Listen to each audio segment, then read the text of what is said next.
पश्चिम दिल्ली की बवाना विधानसभा के अंतर्गत आने वाले वार्ड नंबर 29 सुल्तानपुर डबास में गौ सेवा और सामाजिक समर्पण की एक प्रेरणादायक पहल देखने को मिल रही है। गौ रक्षा दल के दिल्ली प्रदेश अध्यक्ष श्री रॉकी राणा के मार्गदर्शन में संचालित गौरीशंकर गौ माता चिकित्सालय क्षेत्र में बीमार, घायल और असहाय गौवंश की सेवा का महत्वपूर्ण केंद्र बन चुका है। स्थानीय लोगों का कहना है कि यह पहल जीव दया और निस्वार्थ सेवा का उत्कृष्ट उदाहरण है। चिकित्सालय में घायल और बीमार गौ माता के लिए प्राथमिक उपचार, एम्बुलेंस सुविधा, हरे चारे की व्यवस्था और चिकित्सीय देखभाल उपलब्ध कराई जाती है। क्षेत्र में कहीं भी किसी भी गौवंश के घायल या अस्वस्थ होने की सूचना मिलने पर टीम तत्काल मौके पर पहुंचकर उसे उपचार के लिए चिकित्सालय लाती है। स्थानीय नागरिकों के अनुसार श्री रॉकी राणा केवल गौ सेवा ही नहीं बल्कि सामाजिक जागरूकता और आपसी भाईचारे को बढ़ावा देने में भी सक्रिय रहते हैं। समर्थकों का कहना है कि उनका सेवा भाव और समर्पण पूरे क्षेत्र के लिए प्रेरणा का विषय बना हुआ है। बवाना विधानसभा के सुल्तानपुर डबास की इस पावन धारा गौ सेवा और हर जमीनी हकीकत पर आप देख रहे हैं एबीपी न्यूज की ग्राउंड रिपोर्ट शाहिद वसीम खान के साथ, नई दिल्ली। दर्शकों, ये भी आपका स्वागत है। मैं आपको सीधी तस्वीर दिखा रहा हूँ वार्ड नंबर 29 बवाना विधानसभा से, और आज हमारी मौजूदगी है गौशंकर गौ माता चिकित्सा सुल्तानपुर डबास के अंदर, और हमारे साथ जुड़ चुके हैं एक ऐसे समाज सेवी जो किसी पर्चे के मोहताज नहीं, रॉकी राणा जी, जो समाज के लिए, जनता के लिए, जो लगातार अपने कार्य के नाम से जाने जाते हैं। आज हमारी उनकी आवाज में मौजूदगी हुई है, उस खास बात पे हम चर्चा करेंगे। जी स्वागत है आपका। जी नमस्कार, मैं आपके चैनल को भी साधुवाद करता हूं और आपके दर्शकों को भी साधुवाद करता हूं कि आप लोग यहां पर आए। रॉकी राणा जी, इस वक्त लगातार आपने देखा होगा जी, बवाना विधानसभा के अंदर जब से आपने देखा होगा दिल्ली में बीजेपी की सरकार है, 53 सरकार है, बड़े बड़े वादे किए गए थे और बड़े बड़े काम हो रहे हैं, तो क्या कुछ कहना चाहेंगे सबसे पहले इसके बारे में? सीधा सीधा सरकार, अब निगम पार्षद भी हमारे हैं, एमएलए भी हमारे हैं, एमपी भी हमारे हैं और सीएम भी हमारी हैं, और सरकार लाने वाले भी हम ही लोग हैं। और इतने सालों से हमने इस सरकार को लाने के लिए अथक प्रयास किए और दूसरी सरकारों में खूब हमने जमीनी स्तर पर युद्ध किया इस सरकार को लाने के लिए। दिन रात हमने मेहनत की और सरकार आज कहीं ना कहीं बन चुकी है, जिसको बने हुए शायद 1-2 साल तो हो ही चुका है।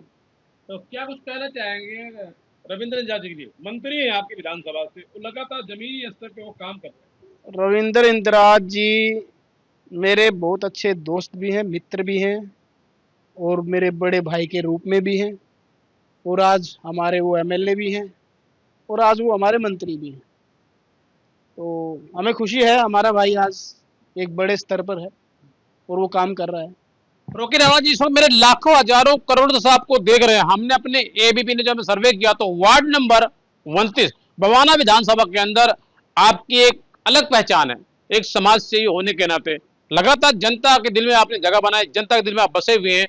जन जन की यही उपकार की आप समाज के लिए 24 घंटे निस्वार्थ भाव से आप सेवा करते हैं, गौशाला आप चला रहे हैं।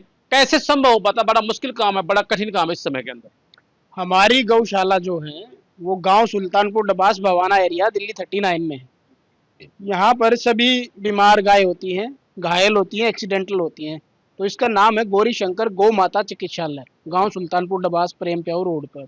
यहाँ पर सभी बीमार गाय, जीव जंतु, जानवर, पक्षी लाए जाते हैं और उनका इलाज किया जाता है।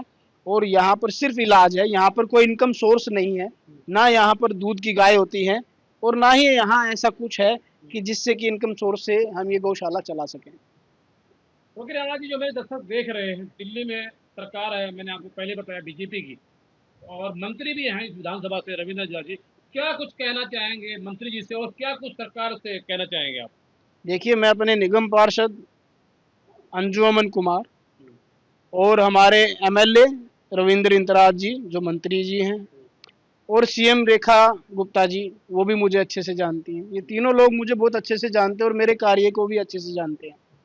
और दिल्ली में जो गौ हत्या हो रही है, दिल्ली में गौ हत्या जो हो रही है उस पर कानून अभी तक नहीं बनवा पाए हैं, ना बना है, ना पहले कभी बना था, ना आज बना है, ना सरकार आए हुए इतना समय हो गया है, ना अब बना है। तो क्या लगता है आपको कानून बनेगा या ऐसे ही ख्वाब रह जाएगा? क्या लगता है देखिए, आपको? मैं तो कहीं ना कहीं हताश हो चुका हूँ सरकार से कि कानून नहीं बनेगा। मैं ये अपने अंदर मान चुका हूँ कि कानून नहीं बनेगा। तो अगर आप नहीं बना तो कभी नहीं बनेगा। तो 53 सरकार है, सेंटर में भी आपकी सरकार और दिल्ली के अंदर भी सरकार है आपकी।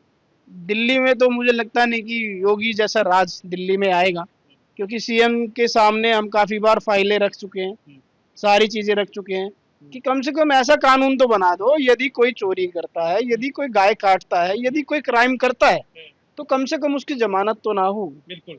अब वो गाय काट कर 20 दिन में उसकी बेल जमानत लग जाती है, और जो मांस होता है जब उसकी सैंपलिंग की रिपोर्ट जो है वो 3-3 4-4 साल बाद आती है। तो जब तक वो गुनाह उस पर कबूल ही नहीं होता कि ये भाई इसी ने किया था, या ये जो गाय का मांस बताया जा रहा है गाय का ही मांस था। रोकी राणा जी, इसमें मेरे लाखों हजारों करोड़ दर्शक आपको देख रहे हैं। आपने उत्तर प्रदेश के मुख्यमंत्री योगी आदित्यनाथ की आपने तारीफ की, क्या उनके काम आपको पसंद आए? कैसे? नहीं, योगी जी वो गोरखनाथ के चेले हैं, गुरु गोरखनाथ के चेले हैं, तो वो योगी हैं, नाथों के नाथ हैं। तो वो सरकार के सिस्टम से नहीं चल रहे हैं, वो बीजेपी के सिस्टम से नहीं चल रहे हैं, वो एक सही दिशा में चल रहे हैं। जो साधु संत होता है कि छल कपट चोरी डकैती ये ऐसे काम मैं नहीं होने दूंगा, वो एक साधु हैं। तो योगी राज में सच में ही क्राइम बहुत कम हुआ है, जीरो पर आ गया है। क्राइम करते हुए लोग डर रहे हैं, चोरी करते हुए लोग डर रहे हैं, गाय काटते हुए भी लोग डर रहे हैं। बिल्कुल। इसके पहले उत्तर प्रदेश के अंदर एक सरकार थी बहन कुमारी मायावती की, उनके जमाने में लोग अधिकारी डरते थे, लेकिन इतना नहीं डरते थे जितना योगी जी के जमाने में लोग डरते हैं। अगर कोई क्राइम करता है इस चौराहे से लेकर दूसरे चौराहे पे तो जाता है, उससे पहले उसको पकड़ लिया जाता है। ये कैसे संभव हो पाता है? संभव, अब तो देखो चोर के अंदर डर फैल चुका है कि मेरा इनकाउंटर हो जाएगा, मुझे गोली तो लगनी ही लगनी है। तो क्राइम जन्म लेने से पहले ही मर जाता है। बिल्कुल।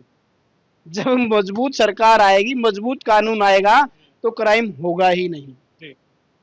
तो मैं आपसे अब बात करूंगा, मेरे जो दर्शक देख रहे हो जानना चाहते हैं, दिल्ली में भाजपा पार्टी की 53 सरकार आपने देखा होगा, जमीन पे बुलेट ट्रेन के तरीके से विकास हो रहा है। क्या ये विकास 5 साल तक होंगे? विकास का मुझे नहीं पता, मैं गोरक्षा से हूँ, गोरक्षा कार्य करता हूँ, गोरक्षा के लिए बात करता हूँ। मैं तो सरकारों से जो गाय के लिए बात करूंगा, गाय के लिए मैं अपनी अपील रखूंगा कि एक गाय का 40 रुपए में क्या पेट भर जाएगा? एक गाय का कम से कम 300-400 रुपए जो मदद सरकार की तरफ से होती है गौशालाओं में, वो की जाए। आपकी सरकारी गौशाला कितनी है दिल्ली में, अगर आपसे पूछा जाए तो? चलिए सरकार आपकी अभी आई है, पर आ तो गई है ना, अब कितना काम हो रहा है उस पे? आपकी कितनी सरकारी गौशाला है? आप बताइए, एक भी सरकारी गौशाला हो तो दिल्ली सरकार जो कह सके कि यस ये हमारी गौशाला है? नहीं है। एक भी नंदीशाला नहीं है, एक भी सरकारी बड़ा हॉस्पिटल नहीं है। तो जो भारत के देश का दिल है दिल्ली, उसी में जो है इन चीजों की सुविधाएं नहीं है। सरकारी एम्बुलेंस नहीं है, सरकारी डॉक्टर नहीं है, गौशालाएं नहीं है, गायों के लिए अच्छा बजट नहीं है, गौ मंत्रालय नहीं है, गौ सेवा आयोग नहीं है, गौ टास्क फोर्स नहीं है, ऐसी कितनी सारी चीजें हैं जो है ही नहीं। तो लगातार मैं आपको तस्वीर दिखा रहा हूँ, हमारे साथ जुड़ चुके थे एक ऐसे समाज सेवी जो किसी पर्चे के मोहताज नहीं, रोकी राणा जी, जो वार्ड नंबर 29 बवाना विधानसभा के अंदर एक गौशाला चलाते हैं। इन्होंने दिल्ली सरकार से गुहार लगाई है कि गौ हत्या सबसे पहले रोकी जाए और इस पे कड़ा से कड़ा कानून लाया जाए, क्योंकि दिल्ली में बीजेपी की सरकार है। अगर अब नहीं कानून आया तो कभी नहीं। इन्होंने उत्तर प्रदेश के मुख्यमंत्री योगी आदित्यनाथ की जमकर तारीफ की। उन्होंने कहा कि जो कार्य करते हैं उनके कार्य से लोगों में भय है और उत्तर प्रदेश के अंदर एक कानून व्यवस्था है। और आप देख रहे हैं एबीपी न्यूज।